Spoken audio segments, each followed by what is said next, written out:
안녕하세요. 저는 유명한 동시 통역가를 꿈꾸며 대학원에서 공부를 하고 있는 28살 여성입니다.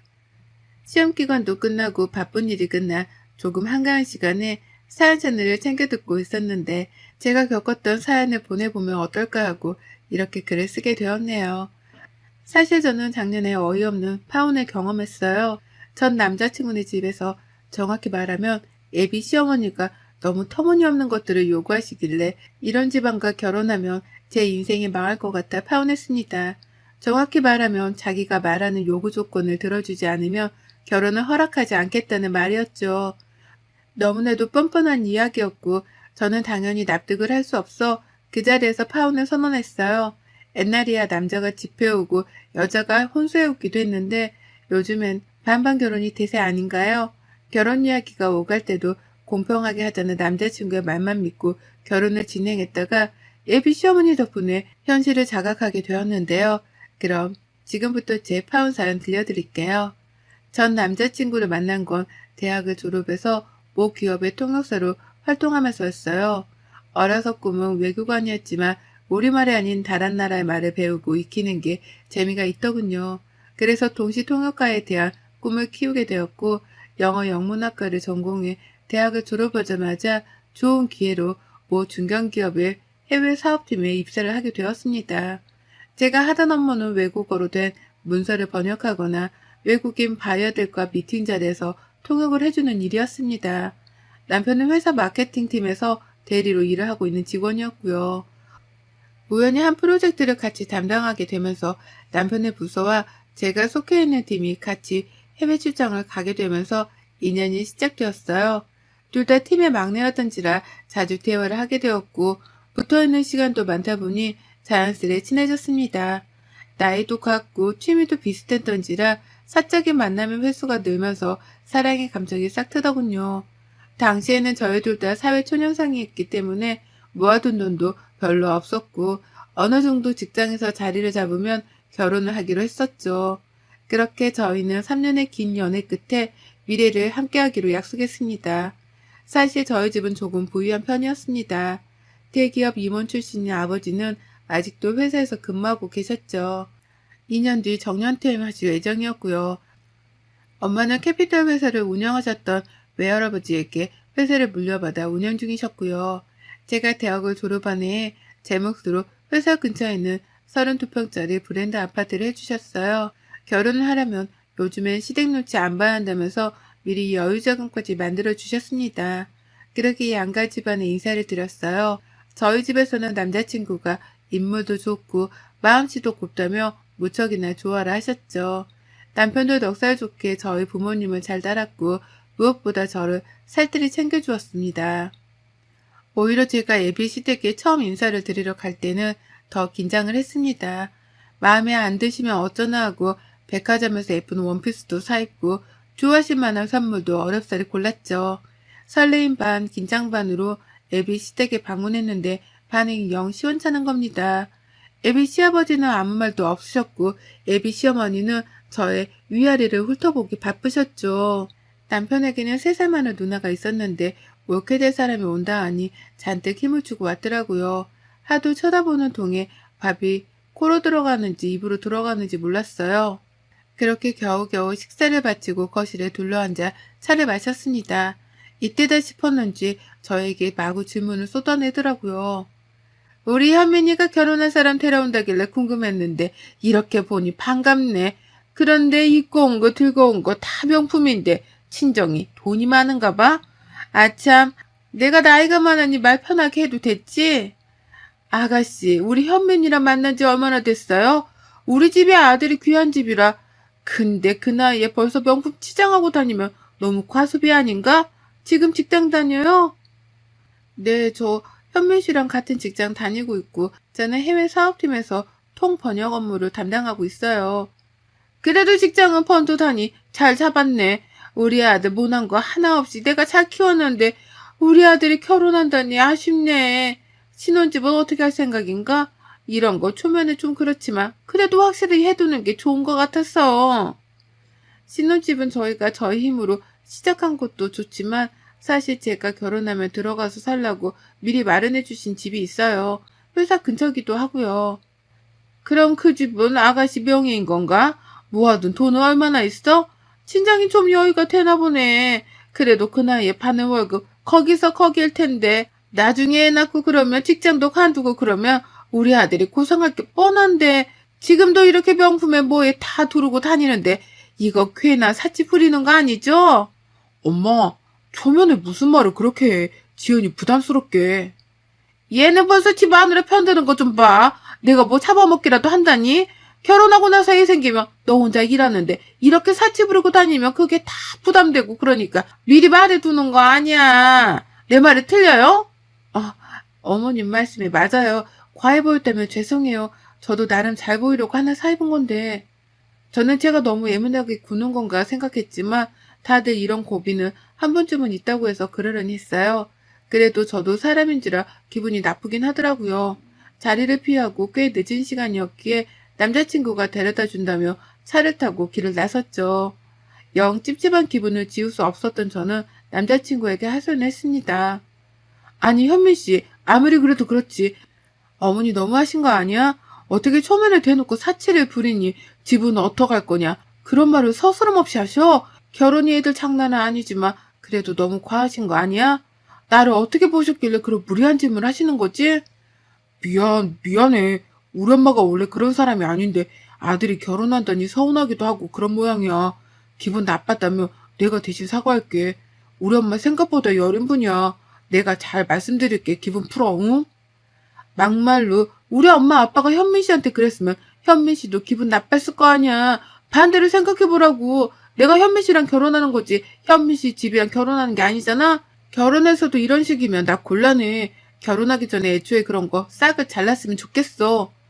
알겠어. 너무 예민하게 생각하지 마. 내가 엄마한테 잘 말해둘게. 순간 이게 맞나 싶을 정도로 결혼을 이렇게까지 해야 하나 생각이 들었지만 남자친구가 미안하다고 사과를 하는 통에 잘 준비해보기로 하고 좋게 결론 지었어요.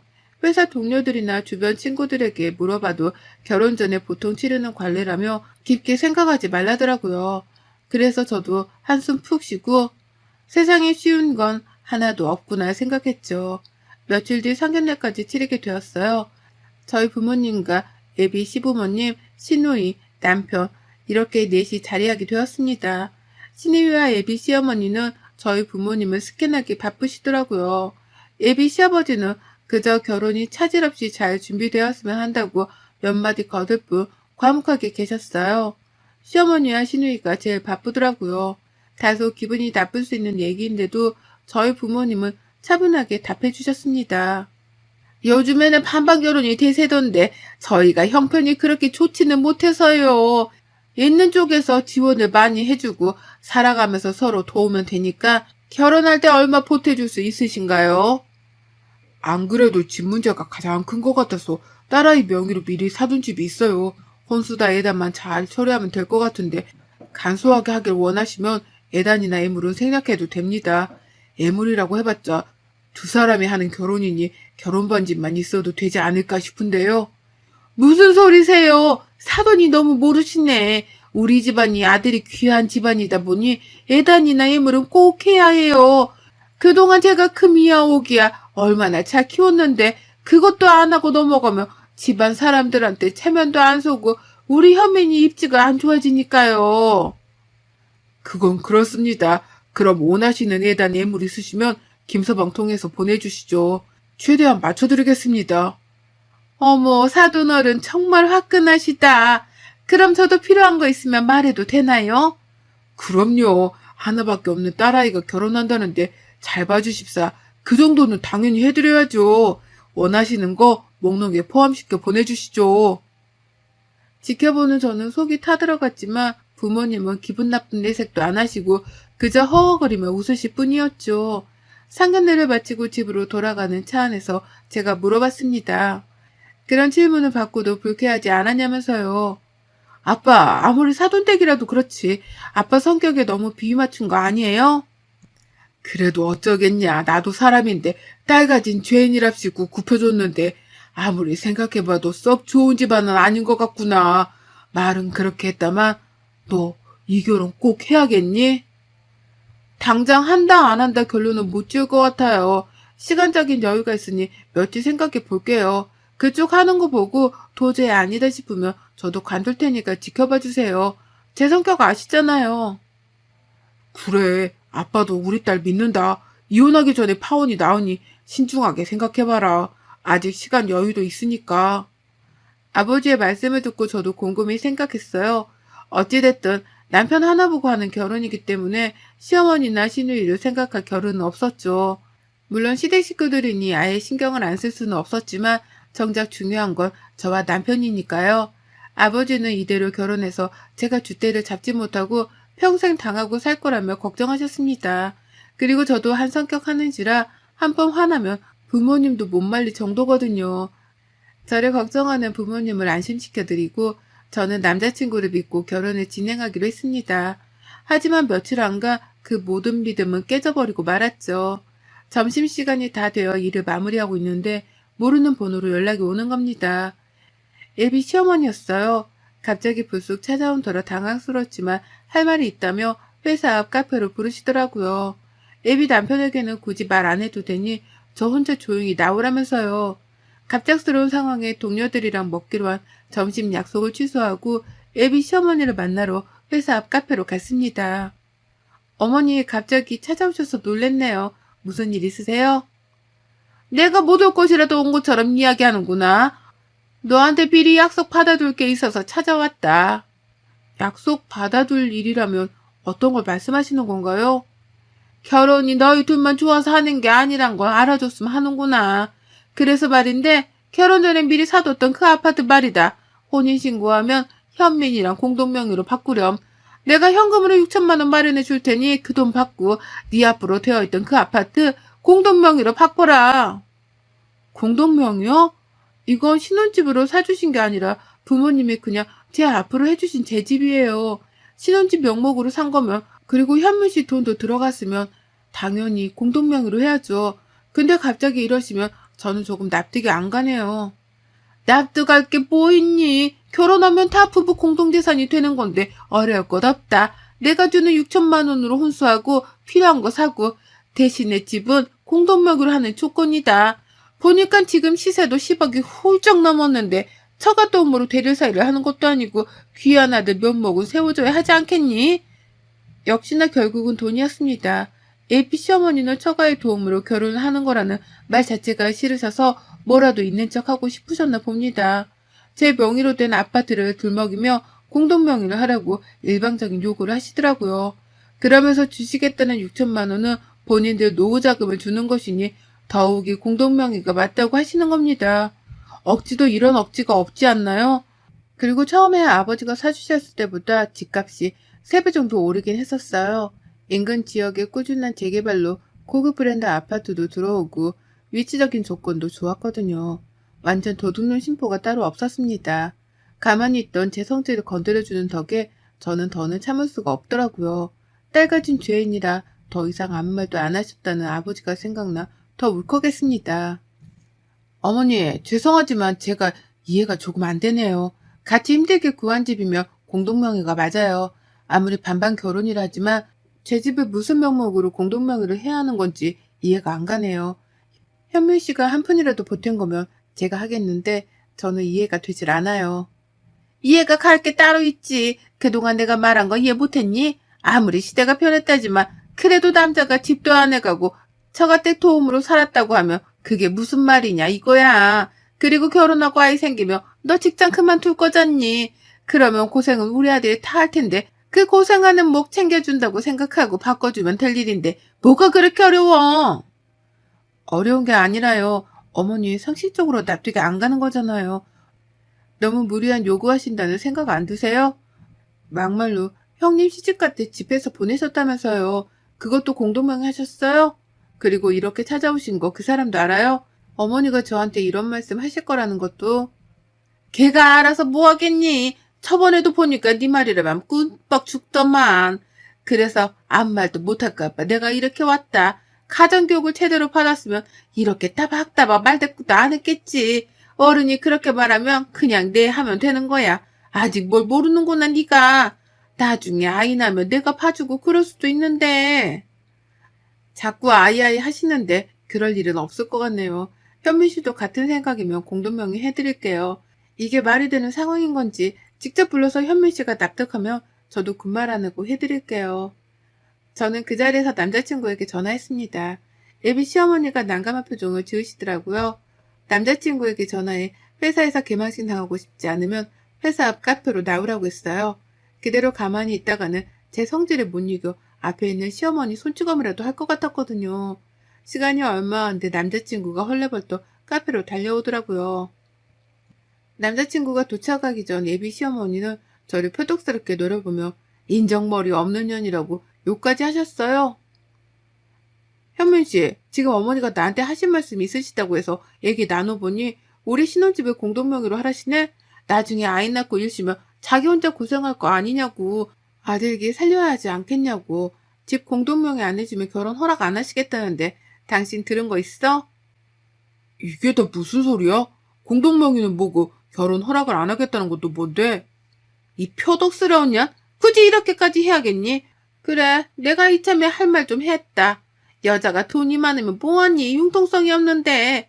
몸에 명품 휘감고 다니면 자기가 부자인 줄 아나? 부부가 되려면 그 정도는 감수해야지. 그리고 하나밖에 없는 우리 아들 데리고 살려면 그 정도는 해야 되는 거 아니야? 이 뻔뻔한 년. 뭐예요? 표독스러운 년, 뻔뻔한 년? 정말 뻔뻔하게 누구신데 이래요? 당신 말해봐. 들은 게 있냐고. 긴 말 할 것도 없네. 이 결혼 없던 걸로 알게요. 어차피 주고받은 것도 없고 말만 한 상태니까 서로 아쉬운 거 없잖아요. 당신이랑은 아쉽지만 여기까지인 것 같네. 당신 집안에 내 인생 못 걸겠어. 그만하자. 자기야, 이러지 말고 나랑 이야기 좀 해. 이성적으로 생각하고 좀 진정하고 대화를 좀 해보자. 엄마는 왜 쓸데없이 이 사람한테 그런 말을 해서는 이 사단을 만들어야 돼? 됐다. 이런 못된 것이랑은 결혼하는 게 아니야. 네가 훨씬 아깝다. 너한테 시집 오르고 주선 아가씨들이 얼마나 많은데 쥐뿔도 없는 게 집 한 채 있다고 까불기는. 어머니, 아니 아줌마, 말 다 하셨어요? 그대가들 그 상태로는 그 누구와도 결혼 못해요. 아세요? 어떤 미친년이 냉큼 재산 가져가겠다는데 결혼해요? 제정신이 아니고서야. 암튼 우리 결혼 없던 걸로 해. 이 시간 이후로 서로 연락하는 것도 없고 회사에서 마주쳐도 아는 척 하지 말고. 아줌마, 인생 날로 먹으려고 하지 마세요. 아들 팔아서 장사하세요? 어이가 없어서 참. 저는 그 자리를 박차고 나왔어요. 드라마처럼 정신 좀 차리라고 물을 부어주고 싶었지만 참았습니다. 그렇게 저는 남자친구에게 파혼을 선언했어요. 며칠을 저에게 전화하며 집까지 찾아오고 회사에서도 메신저로 끊임없이 연락을 하더라고요. 하지만 저는 제 미래를 남자친구와 함께 이어나갈 수 없을 것 같다며 정중하게 파혼 의사를 다시 전달했습니다. 아버지께 말하니 역시 그럴 줄 알았다면서 잘했다고 하시더라고요. 이혼보다는 파혼이 낫다면서요.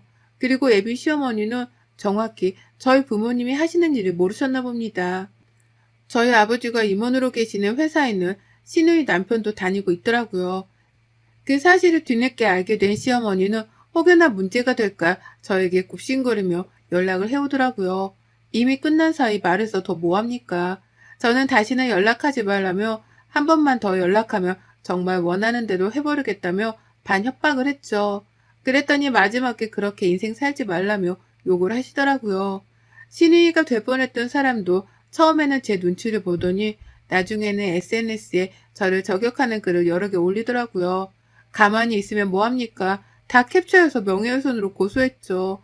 제가 잘못한 것도 없는데 그런 취급을 받을 이유는 없었으니까요. 집까지 찾아와 무릎을 꿇으며 사정을 해대는 동에 고소는 취하했지만 신우의 남편은 지방의 공장으로 발령을 내버렸습니다. 그 뒤로 정말 연락이 끊겼어요. 회사에서 남자친구를 종종 마주쳤지만 저는 눈길 하나 주지 않았어요. 마침 회사 일도 재미가 없어지고 흥미를 잃어갔을 때라 이참에 그만두고 공부를 좀 더 해야겠다고 생각했어요. 해외로 다니며 보는 시야도 넓히고 견문도 넓히고 싶었습니다. 대학원 공부를 한다는 건 차원이 다르더라고요. 매일매일이 공부와 시험의 연속이었어요. 부모님은 괜찮냐고 하지만 파혼의 슬픔, 아픔 따위는 느낄 새도 없이 정신없더군요. 그렇게 지금까지 대학원에서 공부를 하고 있습니다. 1년이라는 시간이 더 남았지만 대학원 공부가 끝나고 여건이 되면 유학도 다녀오려 합니다. 해외에서 직접 부딪혀보며 경험을 쌓아야 할 것 같아서요. 하마터면 제 인생이 시궁창으로 빠질 뻔했었는데 저 잘한 거 맞겠죠? 결혼해서 이혼하고 이혼료 딱 집은 눈이 애초에 싹을 잘라버리는 게 맞는 것 같아요. 여러분의 생각은 댓글로 남겨주세요. 오늘도 시청해주셔서 정말 감사합니다.